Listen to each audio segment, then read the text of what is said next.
Hello sword friends! I need to do a couple quick revisions, additions, subtractions, multiplications, corrections frankly, to the Windlass Sword of Roven review that I published not too long ago. Now these are corrections that are the result of feedback that I got from both YouTube and the Sword Buyer's Guide forum commentary where I also published the review. Most specifically, I want to thank ND Dave, or Ndave, I'm not sure if I'm saying your name correctly, but you brought up some very interesting points that touched on both my ignorance and just that I'm not a HEMA practitioner. Thank you for bringing them up, and I hope that these corrections help address the points that you brought up. So on to the things that need to be corrected with the arms flailing into things. The first thing is that the sword is not peened.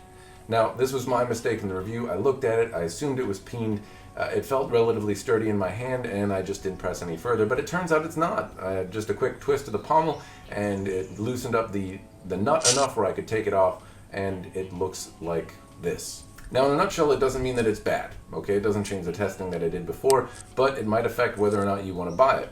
Maybe having a nut construction is better for you because you can take the handle off and do customization. You like the look of the blade, but you want to alter some things. Cool, now that's an option for you where maybe it was a much more difficult option before.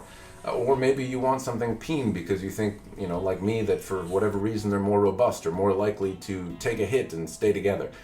That might not be true, but that's my perhaps ignorant perception. Maybe you don't want it then. So now you know. I will try to correct the thing that I put in the YouTube doobie-doo with the information. But if I don't, feel free to chastise me. The second thing that I need to point out is that I was told that the reason that this one felt so goofy is because I was holding the sword thusly. Now, not to say that the sword can't be held thusly, but at the same time, the sword is a type XXA or a type 20A in the Oakshot typology. I haven't really researched that, but that's one of the bits of feedback that I got. And that these particular types of swords, you can change the grip around, hold the ricasso being this large unsharpened section where the three fullers are. With that grip, you're then able to drastically change how the sword feels and moves in your hand. And I would say that that is very, very true. As soon as I took that grip with the sword, point control became much, much easier. The sword felt much more balanced. Striking was maybe a little weird, but I'll attribute that to my unfamiliarity with the grip and that I haven't used a sword in this way. I didn't have any targets to really try cutting anything with, but my objections where I said, hey, this handles like a big, dumb, stupid, really changed around quite a bit. It felt much better in my hand, much more controllable, and that was one of the main criticisms that I had of the sword before. That does get addressed when you hold the ricasso. I don't know the martial effectiveness of it or what techniques really use it, but I certainly can't argue that if the sword is intended to be used this way, and that's what the large unsharpened ricasso is for, that it definitely does change the way the sword feels and makes it much more comfortable. The third thing I should point out is that this is largely a thrusting weapon, and Dummy over here didn't do any real thrusting tests. Now, I have no doubt that the sword would hold up to thrusting.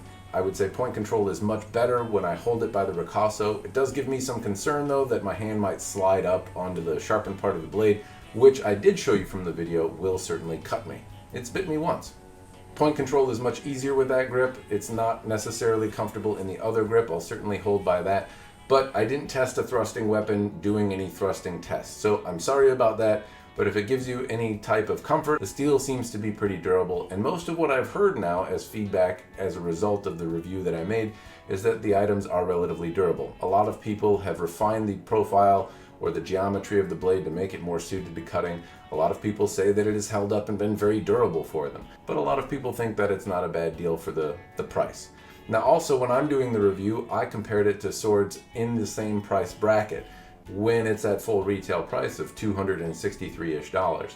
Now I got it for less than that. I noted that I got it for less than that in the review, but if you compare it to other swords in the $150-ish range, well, then it kind of changes the tune on value a little bit. I still don't necessarily think it's great. I still think it's not a particularly fun sword, but it isn't bad for $150. Your options in that range are much more limited, and this one does look pretty and hold together, so